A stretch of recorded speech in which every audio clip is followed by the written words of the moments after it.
오늘 우리에게 주시는 하나님의 말씀은 마가복음 12장 28절에서 34절까지의 말씀입니다. 마가복음 12장 28절에서 34절까지의 말씀을 우리 다 같이 함께 합독하겠습니다. 시작. 서기관 중 한 사람이 그들이 변론하는 것을 듣고 예수께서 잘 대답하신 줄을 알고 나와 묻되 모든 계명 중에 첫째가 무엇이니까? 예수께서 대답하시되 첫째는 이것이니 이스라엘아 들으라. 주 곧 우리 하나님은 유일한 주시라. 내 마음을 다하고 목숨을 다하고 뜻을 다하고 힘을 다하여 주 너의 하나님을 사랑하라 하신 것이요. 둘째는 이것이니 내 이웃을 내 자신과 같이 사랑하라 하신 것이라. 이보다 더 큰 계명이 없느니라. 서기관이 이르되 선생님이여 옳소이다. 하나님은 한 분이시오 그 외에 다른 이가 없다 하신 말씀이 참이니이다. 또 마음을 다하고 지혜를 다하고 힘을 다하여 하나님을 사랑하는 것과 또 이웃을 자기 자신과 같이 사랑하는 것이 전체로 드리는 모든 번제물보다 기타 제물보다 나으니이다. 예수께서 그가 지혜 있게 대답함을 보시고 이르시되 내가 하나님의 나라에 멀지 않도다 하시니 그 후에 감히 묻는 자가 없더라. 아멘. 할렐루야. 오늘도 우리 예배 가운데 함께 하신 주님을 찬양합니다. 그리고 새벽을 깨워 기도의 향연으로 나오신 모든 성도님들께 하나님의 은혜와 평강이 함께 하시기를 기원드립니다. 오늘 마가복음 12장은 유대인들 중에 높은 자리에 앉아서 부와 권력을 누리던 이 기득권 세력층들이 자신들의 권위에 도전하는 일을 서슴없이 자행하는 그러니까 그렇게 생각하고 있죠. 그래서 예수님을 경계하고 예수님을 어떻게 했든지 꼬투리를 잡아서 예수님을 처리를 하려고 이제 예수님을 따라다닙니다. 그리고 여러 가지 질문을 던지는 거죠.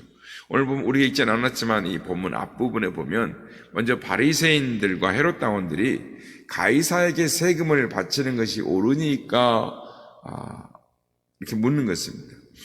예수님은 가이사의 것은 가이사에게 하나님의 것은 하나님에게 바치라 라고 말씀하시면서 그들의 음모에 빠지지 않으십니다. 또 이어서 사두개인들이 예수님께 찾아와서 7 형제가 차례로 맞이의 아내를 율법에 따라서 아내를 삼았는데 부활 때에는 그 여자가 누구의 아내가 되겠습니까? 라고 질문을 합니다. 그때 예수님께서 부활 때에는 시집가고 장가가는 것이 아니라 천사와 같다라고 말씀하시면서 부활에 대해서 정확하게 가르쳐 주십니다. 사두개인들도 역시 예수님을 음모에 빠뜨리는 데 실패했습니다. 오늘 본문에 보면은 이 서기관 중에 한 사람이 예수님께 나왔는데 이 사람이 사두개인과 바리새인과 헤롯 당들과의 예수님의 이 대답하는 이 모든 문제를 보면서 이 사람이 예수님께 이 질문을 합니다. 그런데 이 사람의 질문은 다른 사람들과의 질문과의 격이 달랐습니다. 28절 말씀을 보면 서기관 중 한 사람이 그들이 변론하는 것을 듣고 예수께서 잘 대답하신 줄 알고 나와 묻되 모든 계명 중에서 첫째가 무엇이니까? 그러니까 예수님이 이 모든 논쟁에서 음모에서 빠지지 아니하고 지혜롭게 정확히 말씀하시는 것을 보면서 이 서기관이 예수님이 자기보다 더 수준이 높다라고 생각을 했습니다. 그리고 예수님께 배우려는 이 진지한 자세로 이 말씀을 자기 질문을 예수님께 합니다. 그러니까 모든 계명 중에 첫째가 무엇입니까? 이 질문은 이 바리새인들 전에 했던 바리새인들, 사두개인들, 헤롯 등과는 완전히 질적으로 차원이 다른 문제를 지금 언급하고 있는 것입니다. 그동안 이 바리새인이나 헤롯 당원들이나 사두개인들은 정치적인 문제라든지 신학적인 문제들을 가지고 예수님께 질문했지만 이 사람은 이 본질적인 질문을 한 것입니다. 그러니까 613개 율법 중에 무엇을 하라라고 권면하는 245개의 율법과 무엇을 하지 마라라고 말하는 이 금지 조항, 365개의 율법 조항이 있는데, 이 613개의 율법 중에 어떤 것이 가장 큰 계명입니까? 라고 예수님께 묻는 것입니다. 예수님은 이 사람이 수많은 율법의 계명들을 알고 있지만 그 중에 그 율법 중에 가장 중요한 율법이 무엇인지 핵심을 알고 싶어 한다라는 것을 알고 계셨습니다. 그래서 모든 계명 중에 가장 중요한 계명이 무엇인가를 그에게 가르쳐 주십니다. 오늘 보면 30절과 31절 말씀입니다. 내 마음을 다하고 목숨을 다하고 뜻을 다하고 힘을 다하여 주 너희 하나님을 사랑하라 하신 것이요. 둘째는 이것이니 내 이웃을 내 자신과 같이 사랑하라 하신 것이라. 이보다 더 큰 계명이 없느니라. 이 말씀을 보면 굉장히 복잡한 것 같은데, 이 말씀을 줄이고 또 줄이면 한마디로 사랑하라 라는 말씀입니다. 사랑하되 누구를 사랑하라고 하십니까? 예수님께서 사랑에 대해서 두 가지를 말씀을 하십니다. 첫째는 하나님을 사랑하라 라고 말씀합니다. 근데 하나님을 사랑하는데도 조건이 있습니다. 오늘 보면 30절에 보면 하나님을 사랑하는 이 네 가지 방법을 말씀을 하고 있습니다. 가장 먼저 마음을 다하고 하나님을 사랑하라 라고 말씀합니다. 여기서 이 마음을 다하다라는 것을 헬라어로 이 원어로 보면은 카르디아라고 하는 단어를 쓰는데, 순도 이 100%를 의미하는 것입니다. 그러니까 이 말은 중심으로, 전심으로 하나님을 사랑하라라는 것입니다. 그리고 둘째 방법은 목숨을 다하여 하나님을 사랑하라. 목숨이 인간에게서 가장 중요한 거 아닙니까? 그런데 하나님을 사랑하되 목숨이 다하기까지, 목숨이 끊어지기까지 하나님을 사랑하라 라고 말씀합니다. 셋째로 뜻을 다하여 하나님을 사랑하라 라고. 그러니까 여기 뜻이라는 것은 지적인 능력이나 생각하는 힘을 다하는데, 맹목적으로가 아니라 이 분명한 이해와 통찰력을 가지고 하나님을 사랑하라 라고 말씀합니다. 마지막으로 예수님이 힘을 다하여 하나님을 사랑하라 라고. 이것은 모든 에너지를 다 쏟아 부어서 하나님을 사랑하라는 것입니다. 그런데 30절을 보면 이 반복되는 한 단어를 발견할 수가 있습니다. 제가 다시 한번 30절 말씀 읽어보겠습니다. 내 마음을 다하고 목숨을 다하고 뜻을 다하고 힘을 다하여 주 너의 하나님을 사랑하라. 무슨 단어가 반복되고 있습니까? 다하여, 다라는 단어입니다. 앞에 언급한 네 가지 모두에다 다하여라는, 다라는 이 단어를 붙어 있습니다. 그러니까 이 말씀은 부분적으로가 아니라 모든 것을 다 던져서 하나님을 사랑하라. 예수님께서는 이것을 우리가 지켜야 할 가장 큰 계명이다라고 말씀을 하십니다. 그렇다면 반대로 하나님을 다하여 사랑하지 않으면 어떻다는 겁니까? 반대로 말하면, 뒤집어서 이야기하면 그것은 가장 큰 죄다라는 결론이 나오는 것입니다. 우리는 여기서 스스로 질문해 보게 되는 것입니다. 과연 나는 하나님을 모든 것을 다해서 사랑하고 있는가? 스스로 질문해야 되는 것입니다. 우리는 모든 것을 다 던져서 하나님을 사랑하고 있습니까? 우리가 하나님께 올인하고 있습니까? 참 예수님 말씀하신 것에 대해서 우리가 하나님을 어떻게 사랑해야 되는가, 사랑해 왔는가 다시 한번 생각하게 되는 것입니다. 둘째로 예수님은 서기관의 질문, 이 모든 계명 중에 첫째가 무엇입니까? 라는 질문에 이웃을 사랑하라 라고 말씀합니다. 그러니까 이웃을 사랑하라 라는 이 말씀을 듣고 또 말씀을 읽다 보면 질문을 하시는 분들이 있습니다. 아니, 의아하게 생각을 또 해야 합니다.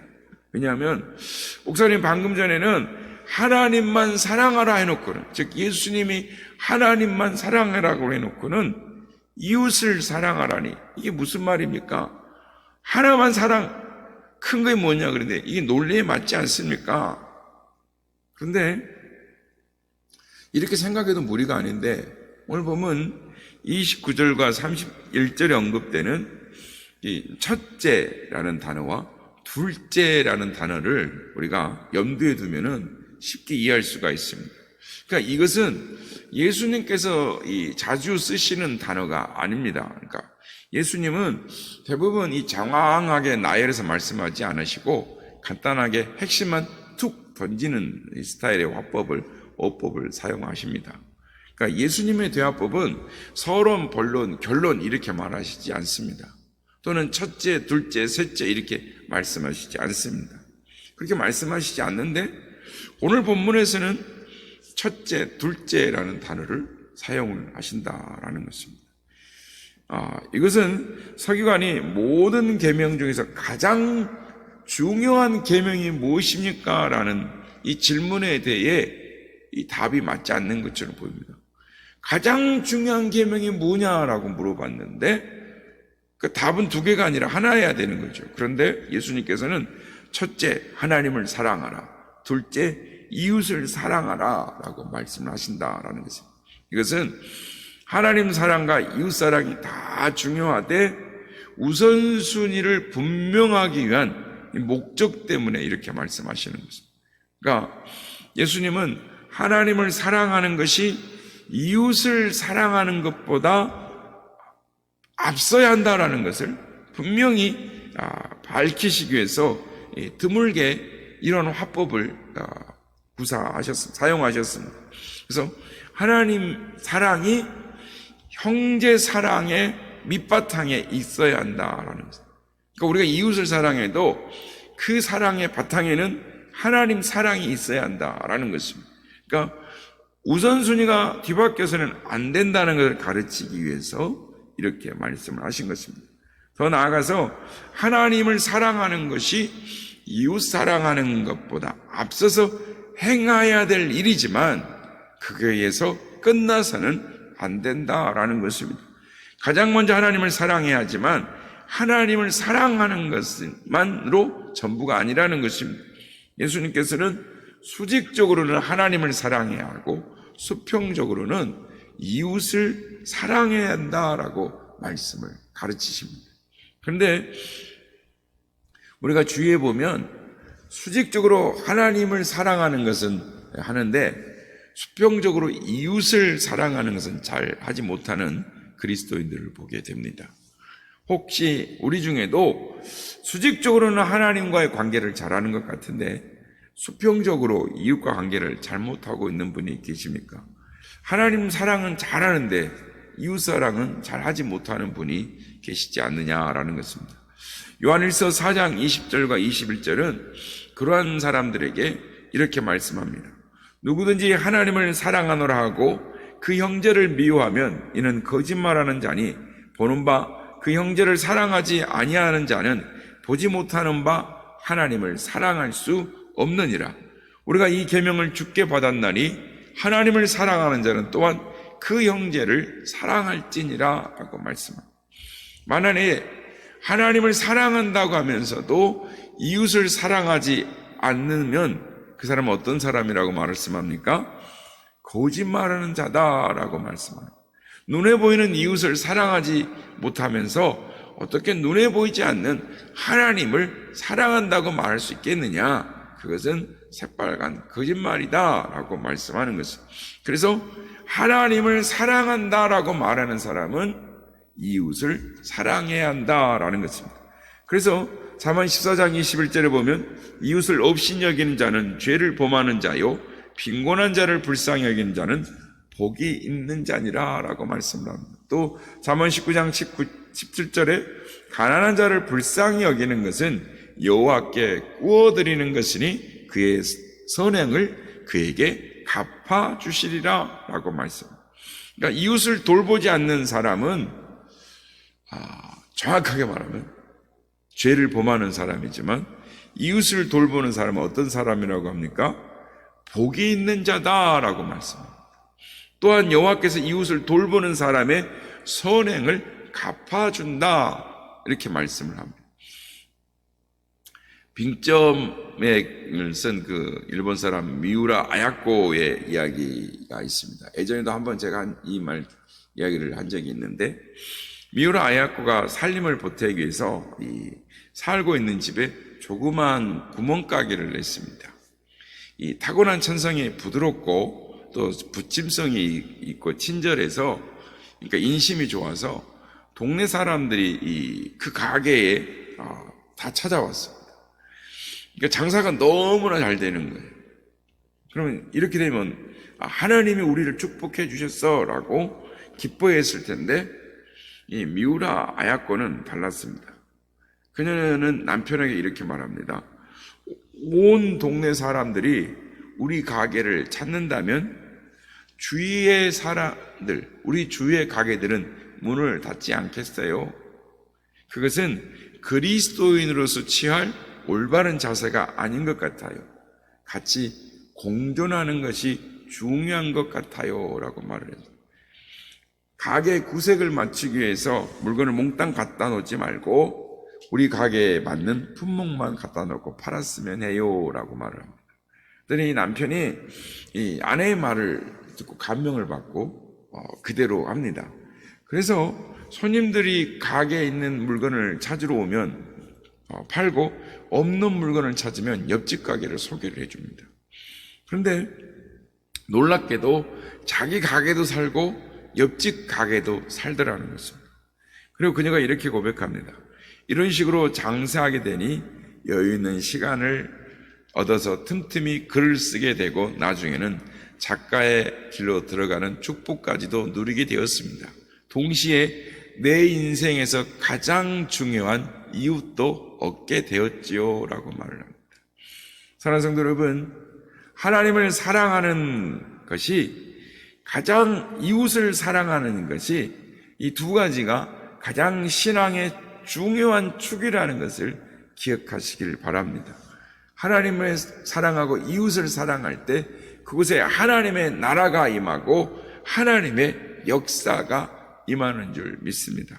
그러기는 수직적으로는 하나님을 사랑하고 수평적으로는 이웃을 사랑함으로 말미암아, 즉 우리 자신과 같이 사랑함으로 말미암아 주님께 칭찬받는 우리 모두가 되시길 바랍니다.